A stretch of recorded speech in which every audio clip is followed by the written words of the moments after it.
एक 80 वर्षीय व्यक्ति अपने 45 वर्षीय उच्च शिक्षित बेटे के साथ अपने घर में सोफे पर बैठा था। अचानक उनकी खिड़की पर एक कौवा बैठ गया। पिता ने अपने बेटे से पूछा, यह क्या है? बेटे ने जवाब दिया, यह एक कौवा है। कुछ मिनटों के बाद पिता ने अपने बेटे से दूसरी बार पूछा, यह क्या है? बेटे ने कहा, पिता, मैंने अभी आपको यह एक कौवा है कहा है। थोड़ी देर बाद बूढ़े पिता ने फिर से अपने बेटे से तीसरी बार पूछा, यह क्या है? इस समय बेटे के स्वर में कुछ जलन महसूस हुई। तब उसने अपने पिता से झुझलाते हुए बोला, यह एक कौवा है, एक कौवा। थोड़ी देर बाद पिता ने फिर से अपने बेटे से चौथी बार पूछा, यह क्या है? इस बार बेटा अपने पिता पर चिल्लाया, आप मुझसे बार बार एक ही सवाल क्यों पूछते रहते हैं? हालांकि मैंने आपको कई बता चुका हूँ कि यह एक कौवा है, क्या आप इसे समझ नहीं पा रहे हैं? थोड़ी देर बाद पिता अपने कमरे में गए और एक पुरानी डायरी लेकर वापस आए, जिसे उन्होंने अपने बेटे के जन्म के बाद से बनाए रखा था। एक पेज खोलने पर उन्होंने अपने बेटे को उस पेज को पढ़ने के लिए कहा।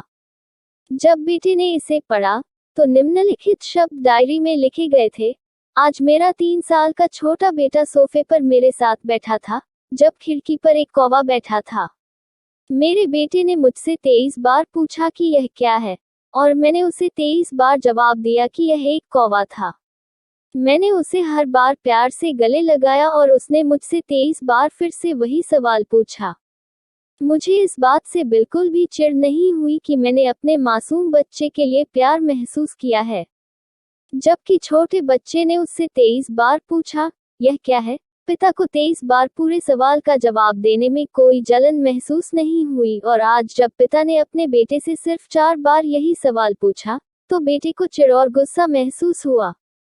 इसे पक्का उस बेटे को अपने किए गए व्यवहार का पता चल गया था, जिसके चलते अब वह मन ही बहुत शर्मिंदा हो रहा था। शायद उसे अब किए गए अपने बूढ़े पिता के प्रति व्यवहार पता चल गया था। इसलिए यदि आपके माता पिता जब बुढ़ापे में होते हैं, उन्हें न तो पीछे छोड़ें और न ही उन्हें एक बोझ के रूप में देखें, बल्कि उनके साथ एक दयालु शब्द बोलें, शांत, आज्ञाकारी, विनम्र और उनके प्रति दयालु बने। अपने माता पिता के प्रति विचारशील रहें। आज इस बात को कहें, मैं अपने माता पिता को हमेशा खुश देखना चाहता हूँ।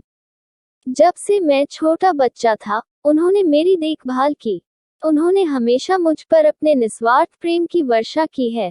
उन्होंने आज समाज में मुझे एक व्यक्ति के रूप में प्रस्तुत करने के लिए तूफान और गर्मी को देखे बिना सभी पहाड़ों और घाटियों को पार किया। भगवान से प्रार्थना करें, मैं अपने बूढ़े माता पिता की सर्वोत्तम तरीके से सेवा करूंगा।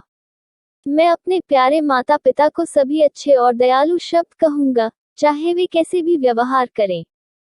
तो आप सभी इस कहानी को पढ़ने के बाद सीख जरूर मिली होगी। तो आपको ये कहानी कैसा लगा कमेंट में जरूर बताएं। बहुत बहुत धन्यवाद दोस्तों।